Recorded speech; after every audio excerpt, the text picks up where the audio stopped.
When you say to yourself, oh, man, look, I know you and that girl got a real connection. I know y'all vibe, but that's your girl's cousin. So I love you too much to let you do that. It's like you say to yourself, hey, man, look, I know you want to eat that pizza and it'll be really good, but I can't let you eat that, man, because if you eat that pizza, you're going to feel like shit. And I love you too much to let you eat that. Self-love is, hey, look, I know you got a test on Monday, and I know you really want to go out with your friends. It's Saturday night, you want to go out, but if you fail that test, you're not going to feel good about yourself. I love you too much to let you go out tonight. Self-discipline is self-love. If you want to be happy, you have to love yourself, which means you have to discipline your behavior.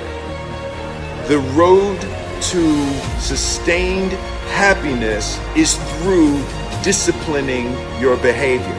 We tend to base our self-esteem on what other people think. And that's not really self-esteem. Self-esteem is supposed to be how we feel about ourselves. And I was just saying how dangerous it is to allow other people to determine how you're going to feel about you. And it's kind of like looking into a broken mirror.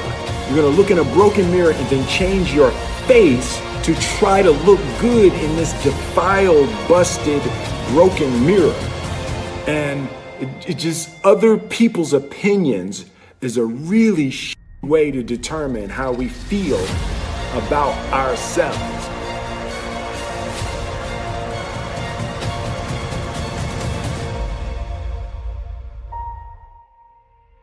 It don't matter whose fault it is that something is broken if it's your responsibility to fix it. For example, it's not somebody's fault if their father was an abusive alcoholic, but it's for damn sure their responsibility to figure out how they're going to deal with those traumas and try to make a life out of it. It's not your fault if your partner cheated and ruined your marriage, but it is for damn sure your responsibility to figure out how to take that pain and how to overcome that and build a happy life for yourself. Fault and responsibility do not go together. It sucks, but they don't. When something is somebody's fault, we want them to suffer. We want them punished. We want them to pay. We want it to be their responsibility to fix it, but that's not how it works, especially when it's your heart. Your heart, your life, your happiness is your responsibility and your responsibility alone. As long as we're pointing the finger and stuck in whose fault something is, we're jammed and trapped into victim mode. When you're in victim mode, you are stuck in suffering. The road to power is in taking responsibility. Your heart, your life, your happiness is your responsibility and your responsibility alone. You can make a person smile, you can make a person feel good, you can make a person laugh, but whether or not a person is happy is deeply and totally and utterly out of your control. The prerequisite for spending time with any person is that they nourish and inspire you. They feed your flame. Look at your last 5 text messages. Are those people feeding your flames or dousing your fire?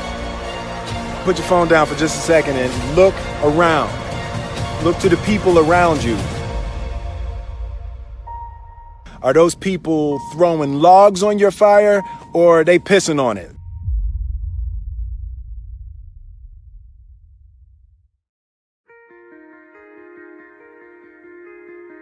I want my life, I want my work, my family, I want it to mean something. And it's like, if you are not making someone else's life better, then you're wasting your time.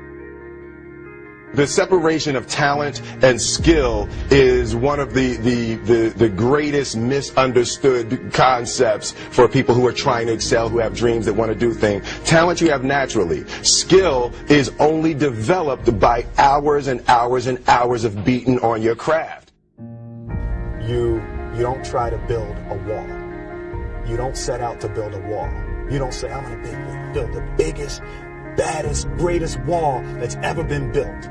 You don't start there. You say, I'm going to lay this brick as perfectly as a brick can be laid. There will not be one brick on the face of the earth that's going to be laid better than this brick that I'm going to lay in this next 10 minutes. And you do that every single day. And soon you have a wall. And soon you have a wall. And I think psychologically, the advantage that gives me over a lot of people that I have been in competition with in different situations is it's difficult to take the first step when you look how big the task is.